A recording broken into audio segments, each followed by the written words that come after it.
अब हम पढ़ते हैं चतुर्भुज। चतुर्भुज जैसे कि नाम से है चतुर्भुज, जैसे त्रिभुज पढ़े थे, त्रिभुज में कितनी भुजाएं हो रही थी? त्रि यानी तीन, चतुर यानी चार, ठीक है। तो जिसमें चार भुजाएं होंगी, तो ऐसी बंद आकृति जिसमें चार भुजाएं होती है क्या कहलाता है? चतुर्भुज कहलाएगा, ठीक है। बंद आकृति यहाँ पर भी हो गई, यदि इस तरह से है तो क्या ये बंद है क्या? नहीं है, लेकिन इसमें कितनी भुजाएं हैं? तीन भुजाएं हैं, तो चौथा भुजा के लिए तो आपको जोड़ना ही पड़ेगा, ठीक है। इस तरह से रहेगा तो ये खुली आकृति चतुर्भुज नहीं कहलाएगी, ठीक है। यहाँ पर हमको बंद आकृति ही बनानी होती है। एक बंद आकृति बन गया, तो ऐसी बंद आकृति जिसमें चार भुजाएं होंगी हमारी क्या कहलाएगी? चतुर्भुज कहलाएगी। तो जैसे त्रिभुज में हमने नाम दिया था ABC, वैसे यहाँ पर हम चतुर्भुज को भी नाम दे सकते हैं ABCD, ठीक है। तो यहाँ पर हमारा क्या होता है? तो ये तो हो गया हमारा चतुर्भुज। चतुर्भुज के जैसे हमने त्रिभुज का अंतःभाग पढ़ा था, वैसे यहाँ पर चतुर्भुज का भी अंतःभाग होता है। तो ये वाला हमारा अंतःभाग हो गया, और ये सब हमारे कितने हो गए? चतुर्भुज के बाय भाग हो गए, ठीक है। चतुर्भुज के बाय भाग हो गए, तो इसे हम कहेंगे अंतःभाग और इसे हम कहेंगे बाह्य भाग, ठीक है। तो जैसे यहाँ पर चतुर्भुज में कितनी भुजाएं हो गई? चार भुजाएं हो गई, वैसे यहाँ पर कितने कोण बनने चाहिए? चार कोण, 1 2 3 4, ठीक है। कितने कोण बन गए? चार कोण, ठीक। यहाँ पर जैसे हमने त्रिभुज में पढ़ा था कि त्रिभुज के तीनों अंतःकोणों का योग कितना होता है? 180 अंश। वैसे यहाँ पर चतुर्भुज के चारों अंतःकोणों का योग कितना होगा? 360 अंश। अब 360 अंश कैसे हुआ? चलिए देखते हैं। ये हो गया हमारा चतुर्भुज, ठीक है। सबसे पहले हम पढ़ लेते हैं संलग्न भुजाएं क्या होती है, ठीक है। जैसे कि हमने नाम से लिखा है संलग्न, लग्न यानी लगा हुआ, ठीक है। लग्न यानी लगा हुआ, जो एक ही बिंदु से लगा होगा, ठीक है। एक बिंदु से ऐसे ऐसे या फिर ऊपर नीचे भी हो सकता है। तो देखो जैसे मैं यहाँ पर ले रही हूँ D पॉइंट, ठीक है। ये D पॉइंट ले रही हूँ, तो इस बिंदु से ये वाली भुजा लगी हुई है और ये भुजा लगी हुई है। बाकी ये भुजा और ये भुजा लगी है क्या? नहीं लगी है ना। तो ये दोनों भुजाएं क्या होंगी? संलग्न भुजाएं होंगी, ठीक है। यदि हम B पॉइंट ले रहे हैं, तो B पॉइंट से कौन कौन सा है? ये वाला है और ये वाला है, ठीक है। ये B पॉइंट ले रहे हैं तो ऐसे ही बनेगा, है ना। तो ये जो भुजाएं होंगी वो कौन सी भुजाएं होंगी? संलग्न भुजाएं होंगी, ठीक है। उसी तरह हम संलग्न कोण भी ले सकते हैं।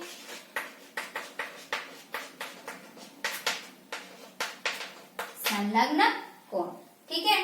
जो संलग्न भुजाएं पर जो कोण बनेगा उसे हम क्या कहेंगे?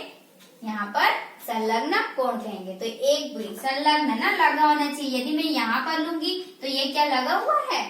नहीं लगा हुआ है, ठीक है। एक जो हमारा संलग्न भुजा है, इस भुजा पर जो कोण लगा होगा, ठीक है। एक भुजा पर दो कोण जो बन रहे हैं उसे हम क्या कहेंगे? संलग्न कोण, क्योंकि एक भुजा से लगा हुआ है ना ये, है ना, इसीलिए हम क्या कहेंगे? इसे संलग्न कोण कहेंगे, ठीक।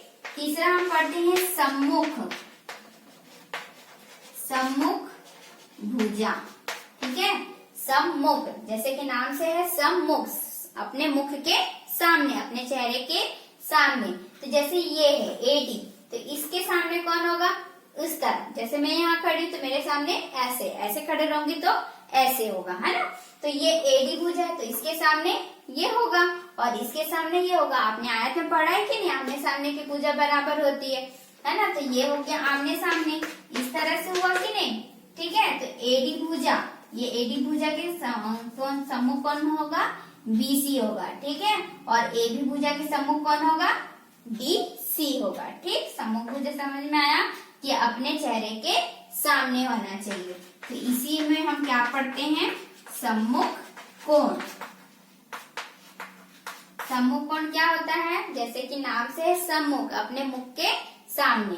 तो ये कोण होगा क्या? नहीं, ये तो हमारा क्या हो गया? संलग्न कोण हो गया, ठीक है। तो अपने मुख के सामने, तो इसके मुख के सामने कौन है? सीधा C पर बनेगा, है ना। तो ये हो गया हमारा सम्मुख कोण। समझ में आया? तो एक दूसरे से जुड़ा हुआ नहीं होना चाहिए, लगा हुआ नहीं होना चाहिए, ठीक है।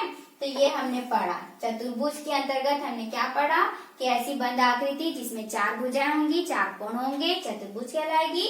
चतुर्भुज के अंतर्गत हमने ये सब पढ़ा। पहला हमने पढ़ा संलग्न भुजाएं, संलग्न लगना यानी लगा हुआ, ठीक है। तो जो भुजा जो है एक ही बिंदु पर लगी होगी उसे हम संलग्न भुजा कहेंगे। संलग्न कोण, एक ही संलग्न भुजा पर बनने वाले कोण संलग्न कोण कहलाएंगे। तीसरा हमने पढ़ा सम्मुख भुजा, सम्मुख भुजा यानी आमने सामने की भुजा को ही सम्मुख भुजा कहेंगे, जो अपने मुख के सामने हो। सम्मुख कोण जो एक दूसरे से लगा हुआ नहीं होगा, हमारे मुख के सामने होगा, उसे हम क्या कहेंगे, सम्मुख कोण कहेंगे, ठीक। आगे हम देखते हैं चतुर्भुज के बारे में।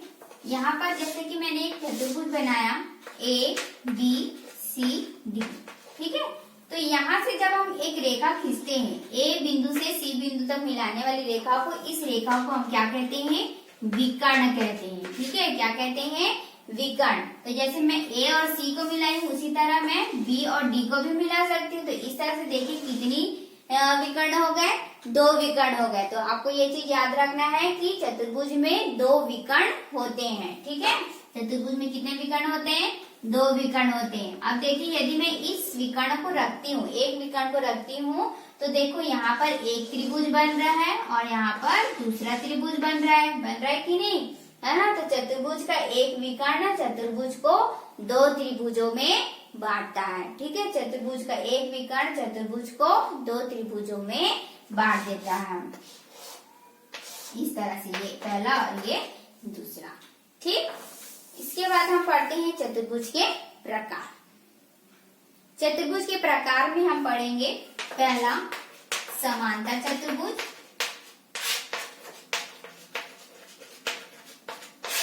दूसरा आयत, तीसरा समचतुर्भुज और चौथा वर्ण, ठीक है। आपके कोर्स में इतना दिया हुआ है चतुर्भुज के प्रकार में। पहला हमारा है समांतर, यानी कि समान अंतर का, ठीक है। समांतर यानी क्या हुआ, समान अंतर। समांतर आपको पता होगा इस तरह से, ठीक है। ऐसी रेखाएं जो एक ही दिशा में जाती है, ऐसी रेखाएं जो एक ही दिशा में जाती है और एक दूसरे को कभी नहीं काटती, उसे हम क्या कहते हैं, समांतर रेखाएं कहते हैं, ठीक है। ऐसी रेखाएं जो एक ही दिशा में जाएगी, ऐसे जाएगा या ऐसे जाएगा या सीधा जा रहा है, ठीक है। तो ऐसी 2 रेखाएं जो एक दूसरे को कभी नहीं काटेगी, काटेगी क्या, एक दूसरे को कभी नहीं काटेगी। इसको हम कितना भी आगे बढ़ाते जाएंगे एक दूसरे को कभी नहीं काटेगी, है ना, रेल की पटरियां, ठीक। तो इस तरह से हमारा क्या होता है, ये समांतर रेखाएं होती है, ठीक। समांतर चतुर्भुज अभी हमने देख लिया कि वो क्या होती है कि एक ही दिशा में जाती है और एक दूसरे को कभी नहीं काटती, ठीक है। तो इसी से बना है हमारा समांतर चतुर्भुज। तो समांतर चतुर्भुज क्या होता है, ऐसा चतुर्भुज जिसकी सम्मुख भुजाएं क्या होती है, परस्पर समांतर होगी या फिर बराबर। सम्मुख भुजा मैंने बताया ना, ये है तो इसके सम्मुख ये होगा, ये वाला ले रहे हो तो इसके सम्मुख ये होगा, है ना। तो ऐसी 2 भुजाएं, ऐसी सम्मुख भुजाएं जिसका परस्पर क्या होंगे, आपस में या तो समांतर होंगे। समांतर मैंने जैसे कि बताया कि देखो ये 2 रेखा है वो एक दूसरे को कभी काटेगी क्या, नहीं। ये जो रेखा है एक दूसरे को, जैसे इसको छोटा बना देते हैं, है ना, इस तरह से बना, तो ये देखो ऐसे खींचते जाएंगे तो एक दूसरे को काटेगी क्या, नहीं काटेगी, है ना। तो ऐसा चतुर्भुज जिसकी सम्मुख भुजाएं क्या होगी, या तो परस्पर समांतर भी हो सकते हैं या फिर बराबर भी हो सकती है, ठीक है। तो उसे हम क्या कहेंगे, समांतर चतुर्भुज कहेंगे। दूसरा हमारा है आयत। आयत तो आप जानते ही हो क्या होता है, ऐसा समांतर चतुर्भुज जिसमें आमने सामने की भुजा बराबर होती है, ठीक है। इसे हम क्या कहते हैं, आयत। ये बराबर है तो ये बराबर होगा, ये बराबर है तो ये बराबर होगा, ठीक है। ये तो आप जानते ही हो। इसके साथ ही यहाँ पर क्या होता है कि यहाँ पर 90 अंश का कोण बनता है, ठीक है। कितने अंश का कोण बनता है, आयत में 90 अंश का। एक सीधी रेखा होती है कि नहीं, ऐसी, तो ये क्या होती है, 90 अंश का कोण होता है। अभी हमने समांतर चतुर्भुज बनाया तो क्या इसमें 90 अंश का कोण बनेगा, नहीं बनेगा, है ना। तो समांतर चतुर्भुज आयत में क्या फर्क है कि आयत में 90 अंश का कोण बनता है, ठीक। इसमें भी आमने सामने एक भुजा होती है, इसमें भी आमने सामने एक भुजा होती है, लेकिन यहाँ पर 90 अंश बनता है, यहाँ पर 90 अंश नहीं बनता, ठीक। तीसरा है हमारा सम चतुर्भुज। जैसे नाम से है सम चतुर्भुज, सम यानी समान, जिसमें चारों भुजा बराबर होगी, ठीक है। चारों भुजा इसी तरह ही बनाना है हमारा। जैसे ये 4 सेंटीमीटर है तो ये भी 4 सेंटीमीटर, ये भी 4 सेंटीमीटर, ये भी 4 सेंटीमीटर। ठीक है, इस तरह से क्या होती है जिसमें चारों भुजा बराबर होती है। यहाँ पर क्या हो गया, वो समचतुर्भुज हो गया। सेम हमारा वर्ग में भी आपने पढ़ा होगा कि इसकी चारों भुजा बराबर होती है, उसे हम वर्ग कहते हैं। लेकिन यहाँ पर भी क्या होता है कि यहाँ पर 90 अंश का कोण बनता है। ठीक है, आयत और वर्ग में 90 अंश का कोण बनता है। ठीक, दोनों का डेफिनेशन एक ही जैसा है, आपको थोड़ा सा ध्यान रखना है। ऐसा चतुर्भुज जिसके सम्मुख भुजाएं परस्पर समांतर या बराबर हो, समांतर चतुर्भुज कहलाएगा। ऐसा समांतर चतुर्भुज जिसकी आमने सामने की भुजाएं बराबर हो तथा प्रत्येक कोण 90 अंश का हो, उसे हम आयत कहेंगे।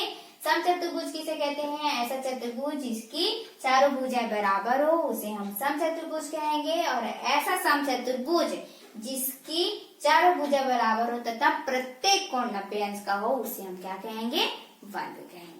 ठीक, तो इस तरह से हमने चतुर्भुज के प्रकार में पढ़ा कि उसका क्या क्या प्रकार होते हैं। हमने 4 प्रकार पढ़ा, समांतर चतुर्भुज, आयत, समचतुर्भुज और